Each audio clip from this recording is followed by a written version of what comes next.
Salut à tous, j'espère que vous allez bien. Aujourd'hui, on va faire ce dessin de bouche réaliste au fusain, au crayon fusain, comme ça. Et en plus d'étudier la bouche et le rendu au fusain, on va pouvoir travailler un petit peu la brillance aussi, parce que quand j'ai pris cette photo, j'ai demandé à ma bien-aimée de mettre du gloss sur les lèvres, et donc ça brille, et donc ça donne un rendu comme ça, super sympa, surtout quand on fait des dessins de bouche, quoi. Bref, je vous invite à prendre un fusain, une feuille, à faire le dessin avec moi. Abonnez-vous à la chaîne, et puis on y va.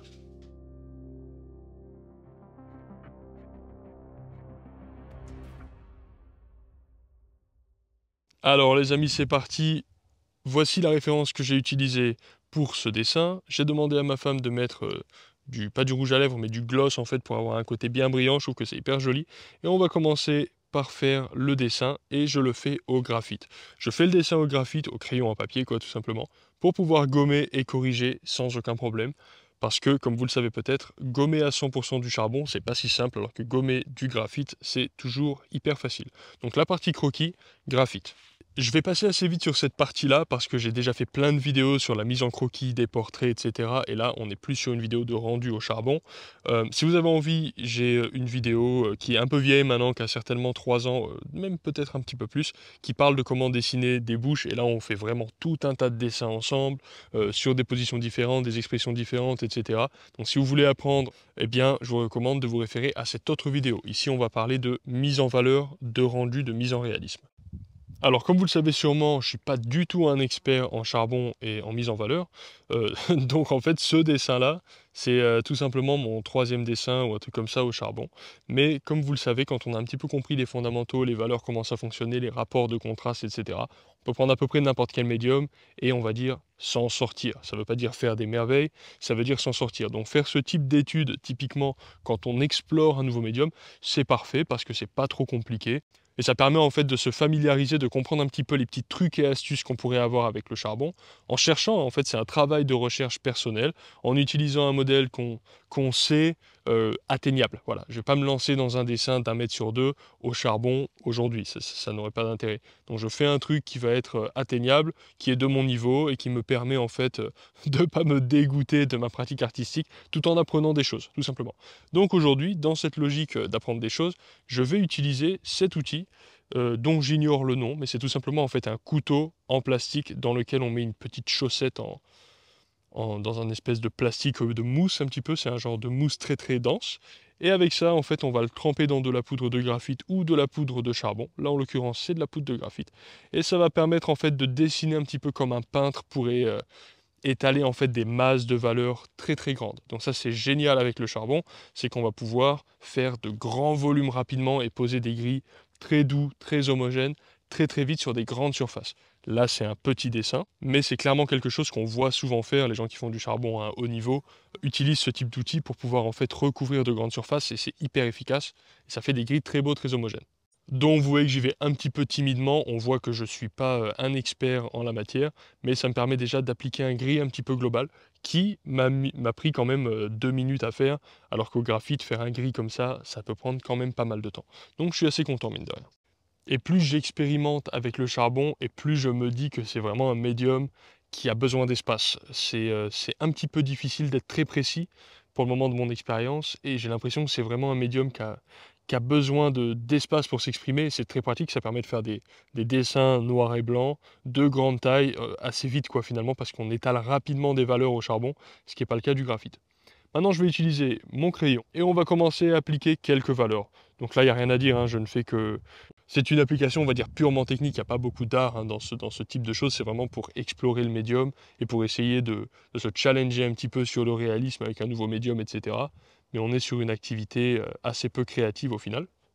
C'est pas grave, faut se rappeler que il y a des moments pour créer, il y a des moments pour apprendre, et là, moi, je suis là pour apprendre, et vous aussi. Donc, en soi, c'est pas un franc problème. Donc là, à l'instar d'un dessin au graphite, je vais tout simplement appliquer des hachures avec mon fusain. Et c'est un fusain qui va être compté dur. Donc ça, c'est vraiment super. En fait, t'as différentes duretés dans les fusains. Alors j'enfonce des portes ouvertes, hein, vous le savez certainement déjà. Mais il y a différentes duretés. Et selon les marques, les duretés sont vraiment différentes de l'une à l'autre. Par exemple, les crayons Staedtler. Pour le moment, de ce que j'ai pu expérimenter, il n'y a pas une grande différence entre le dur, le doux et puis le médium. alors que les comtés, il y a une grosse différence. Celui qui est dur, il est clairement moins foncé que le médium, et il permet vraiment d'avoir aussi un trait beaucoup plus précis, parce que plus la mine est dure, moins elle s'écrase sur le papier, moins elle s'écrase, plus elle reste pointue longtemps. C'est un petit truc que je trouve personnellement relou avec le charbon, c'est que ça perd son pointu extrêmement vite. Donc il faut tout le temps être en train de le retailler si tu veux avoir un charbon un petit peu précis. Mais en fait, t'en as pas véritablement besoin. C'est plus un réflexe de dessinateur au graphite qui a toujours envie d'avoir un crayon bien pointu. En vrai, au charbon, t'as pas souvent besoin d'avoir ton charbon très pointu, puisque tu vas pouvoir repousser après ton graphite, enfin ton charbon à l'intérieur du papier grâce à une estompe. Donc t'as pas forcément besoin d'avoir des traits ultra serrés ou un dessin sans texture. Enfin bref, pour le moment, je vais quand même pas mal pousser le rendu juste en hachure avant d'utiliser des systèmes d'estompe. Sur la précédente vidéo, j'avais fait l'œil, et pendant que je faisais l'œil, on voyait que très vite, en fait, j'ai commencé à estomper, puis après, j'ai fait beaucoup d'allers-retours entre l'estompe, le pinceau, les gommes, le crayon charbon, le crayon graphite, etc. Ça, c'est le signe, et c'est normal, hein, ça fait partie de la recherche qu'on fait, de la recherche personnelle qu'on fait quand on explore un nouveau médium, mais ça, c'est le signe de quelqu'un qui n'a pas encore compris l'ordre dans lequel on faisait son dessin, d'une certaine façon, ou l'ordre qui vous correspond le mieux. Il peut y avoir plusieurs ordres possibles. Donc là, ce que j'essaie de faire, justement, parce que j'apprends petit à petit, c'est d'avoir un ordre plus organisé. Au début, j'ai appliqué un gris global qui me permet d'avoir, on va dire, une base pas blanche. Pourquoi pas, ça c'est pas, à mon avis, pas obligatoire. Et ensuite, je vais tout simplement travailler pas mal en hachure avec un fusain dur qui va me permettre d'avoir des gris qui soient clairs, mais quand même assez denses. Je veux pas qu'il y ait trop de texture de papier, disons. Et une fois que j'aurai fait un dessin de la sorte que je considère assez joli, là déjà je trouve que c'est plutôt pas mal comme ça, je vais ensuite venir estomper, mais plus tard, dans un second temps. Et en fait, plus vous allez gagner en expérience, et plus vous allez en fait avoir des étapes, d'une certaine façon, votre travail ensuite il va être organisé de façon beaucoup plus méthodique qu'un débutant ou quelqu'un qui explore un nouveau médium. Et maintenant, on va utiliser un pinceau pour commencer à estomper et aussi à repousser le graphite. J'utilise un pinceau un peu pointu et en fait, je vais m'en servir un petit peu comme un crayon aussi en faisant des petites hachures en fait pour repousser le graphite, pour repousser le charbon, pardon, à l'intérieur du papier. Ça va densifier les valeurs, comme vous pouvez le voir, et enlever la texture. Et là, en fait, je me sers vraiment de ça comme un outil de dessin, en fait, tout simplement. On voit que c'est incroyable à quel point tout simplement un coup de pinceau fonce énormément le dessin, juste parce que en fait, ça fait disparaître les pixels, quoi, d'une certaine façon. Le charbon, qui est en fait un genre de poussière noire qui se met par-dessus le papier, une partie accroche au papier, mais la plupart n'accrochent pas, c'est juste posé, en fait. Et grâce au pinceau, on peut en fait déplacer cette poussière qui est en surface, venir la mettre à l'intérieur des pores du papier qui n'étaient auparavant pas accessibles par le crayon, quoi, par le charbon. Et maintenant, justement, en fait, on étale bien cette poudre de façon homogène, donc ça enlève du foncé à la texture et ça rajoute du foncé dans les trous blancs en quelque sorte, et donc ça crée voilà ce gris homogène qui est beaucoup plus dense et bah, plus joli ou pas, ça voilà, ça c'est un peu les goûts et les couleurs de chacun, mais en tout cas c'est des méthodes très utilisées par les gens qui font du charbon, le pinceau, l'estompe, le petit outil du début là, le couteau, ce genre de truc.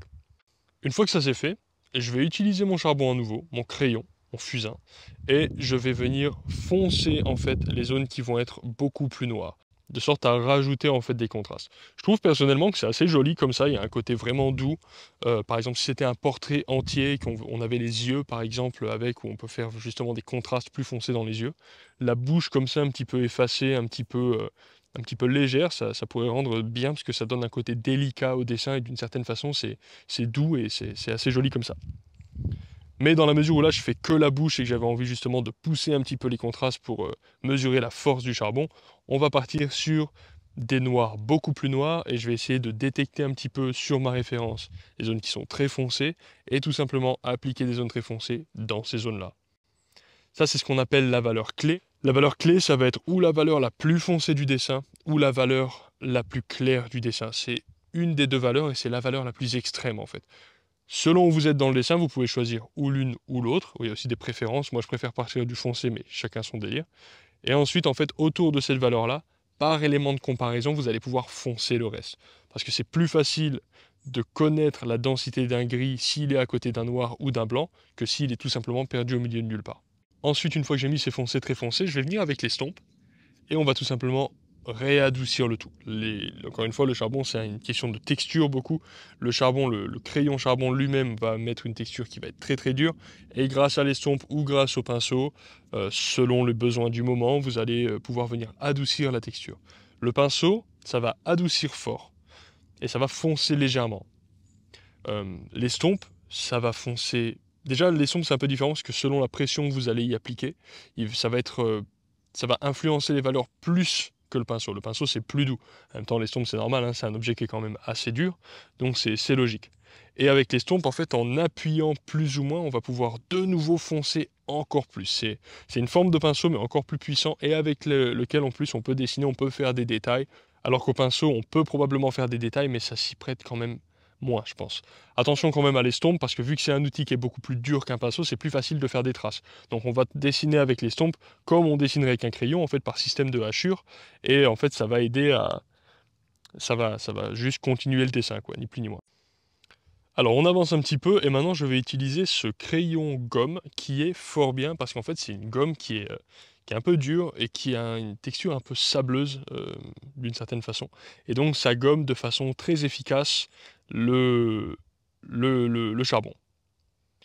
Et en plus, vu que c'est sous forme de crayon, bah, c'est très agréable à manier, c'est très précis selon comment c'est taillé. En fait, on va gommer sans forcément complètement enlever la valeur. Si vous utilisez par exemple la gomme toupie, la gomme électrique, vous allez enlever très très très fort la teinte, ce qui va être utile quand vous aurez besoin d'un éclat de lumière.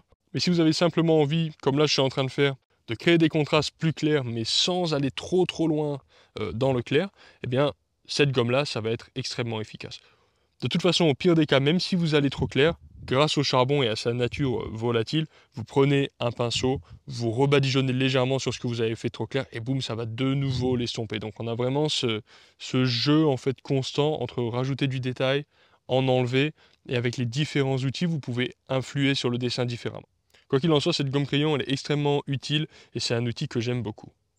Comme vous voyez, je peux enlever des tout petits morceaux. Ensuite, avec le charbon, je peux revenir avec du foncé et ensuite venir rajouter justement des petits contrastes, etc. Mais en tout cas, là, tout simplement, on a commencé par les formes générales, puis on a rajouté un petit peu les contrastes de base, et maintenant on arrive au moment des détails en fait. Si vous avez un truc à vous rappeler de cette vidéo, c'est ça, c'est ne commencez pas par faire les détails, commencez par faire la globalité, puis en fait construisez vos détails petit à petit une fois que la globalité est faite. Les formes générales, les formes de taille moyenne et les petites formes et détails sur la fin. Plus vous avancez dans votre dessin, plus vous gérez les détails. En fait, c'est ça le secret, quoi. Ça vous permet de ne pas vous tromper dans vos priorisations. Et ensuite, sur la fin, c'est là justement que je vais pouvoir utiliser la gomme électrique. Et là, c'est top parce qu'on va pouvoir faire vraiment ressortir les tout petits points de lumière ici et là. Et ça, c'est quelque chose que j'apprécie énormément, que je découvre un petit peu avec le charbon. Même si, comme toujours, c'est possible de le faire au graphite, mais disons que ça s'y prête moins, c'est que là, en fin de dessin, on a vraiment un gris on a vraiment facilement un gris qui prend tout l'espace en fait au charbon. On a un gris très très riche qui recouvre l'entièreté de la feuille, et qui est quand même assez foncé, mine de rien. Donc lorsqu'on vient avec la gomme électrique pour venir faire jaillir les tout petits points de lumière et des points d'éclat, en fait, de brillance, c'est très efficace. Et là, il faut vraiment sélectionner en fait les endroits où ça brille le plus pour enlever ces éclats de lumière, quoi. Donc un truc qui est hyper important, ça va être ça, le charbon, de ce que j'en comprends, et le dessin de façon générale, c'est des crayons, c'est sûr, mais c'est aussi beaucoup d'outils autour qui vont vous permettre de manipuler le graphite une fois qu'il est posé. Et ces outils-là, ça va être beaucoup de gommes en fait. Il y a plein de types de gommes différentes et il faut les avoir. En plus, les gommes, ça coûte rien. Pour le coup, c'est vraiment pas cher. Et c'est extrêmement, extrêmement, extrêmement utile de les avoir. Bon, pour les survivants qui sont encore là, merci d'avoir regardé la vidéo jusqu'au bout. J'espère que vous aurez apprécié. On va faire d'autres dessins spécifiques sur le portrait au charbon, parce qu'en ce moment, j'aime bien ce truc-là. Donc, peignez comme des fous, dessinez comme des malades, et puis à la prochaine, bye.